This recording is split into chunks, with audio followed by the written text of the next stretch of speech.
ഭാരതത്തിനെതിരെ പാകിസ്ഥാൻ ഇനി തുനിഞ്ഞാൽ നാവികസേനയുടെ കൂടി ശക്തി അറിയുമെന്ന് കേന്ദ്ര പ്രതിരോധ മന്ത്രി രാജ്നാഥ് സിംഗ്. പിന്നെ പാകിസ്ഥാൻ എന്ത് സംഭവിക്കുമെന്ന് ദൈവത്തിന് മാത്രമേ അറിയൂ എന്നും രാജ്നാഥ് സിംഗ് INS വിക്രാന്ത് സന്ദർശിച്ച് വ്യക്തമാക്കി. പാകിസ്ഥാനുമേൽ ഇനിയുള്ള പ്രഹരങ്ങൾ കഠിനമാകുമെന്നും തിരിച്ചുവരാനുള്ള അവസരം പോലും നൽകില്ലെന്നും പ്രതിരോധ മന്ത്രി മുന്നറിയിപ്പ് നൽകി. ഗോവയിൽ നങ്കൂരമിട്ട INS വിക്രാന്ത് സന്ദർശിച്ച് നാവികസേനാംഗങ്ങളോട് കേന്ദ്ര പ്രതിരോധ മന്ത്രി രാജ്നാഥ് സിംഗ് സംവദിച്ചു. തയ്യാറെടുപ്പുകളിൽ ഒരു കല്ല് പോലും പാഴാകരുത്. ഇതുവരെ സംഭവിച്ചതല്ല ഇനി ഉണ്ടാകാൻ പോകുന്നത്. പാകിസ്ഥാൻ ഇനി തുനിഞ്ഞാൽ നാവികസേനയുടെ കൂടി ശക്തി അറിയുമെന്നും പിന്നെ പാകിസ്ഥാൻ എന്ത് സംഭവിക്കുമെന്നത് ദൈവത്തിന് മാത്രമേ അറിയൂവെന്നും കേന്ദ്ര പ്രതിരോധ മന്ത്രി രാജ്നാഥ് സിംഗ് പറഞ്ഞു.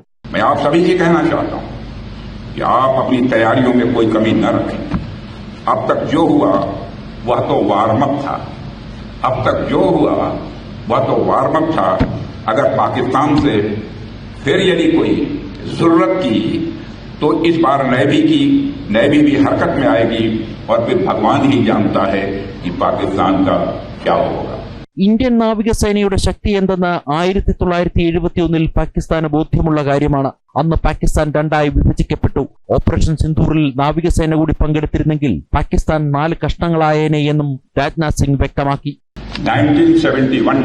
1971 इसका गवाह है कि जब इंडियन नेवी हरकत में आई थी वह 1 से 2 हो गया था.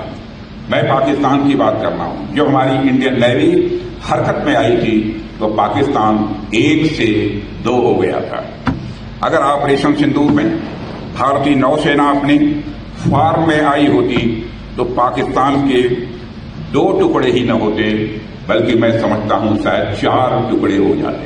ഹാഫിസ് സയ്യിദ്, മസൂദ് അസ്കർ തുടങ്ങിയ ഭീകരവാദികളെ ഭാരതത്തിന് കൈമാറണമെന്ന് കേന്ദ്ര പ്രതിരോധ മന്ത്രി ആവശ്യപ്പെട്ടു. സ്വന്തം മണ്ണിൽ പ്രവർത്തിക്കുന്ന ഭീകരതയുടെ നേഴ്സറികളെ പിഴുതെറിയാൻ പാകിസ്ഥാൻ തയ്യാറാകണം.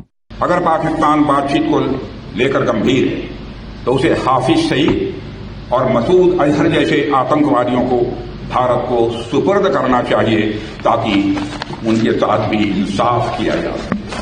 उनके साथ का इंसाफ कैसा होना चाहिए यह मुझे बताने की जरूरत नहीं है.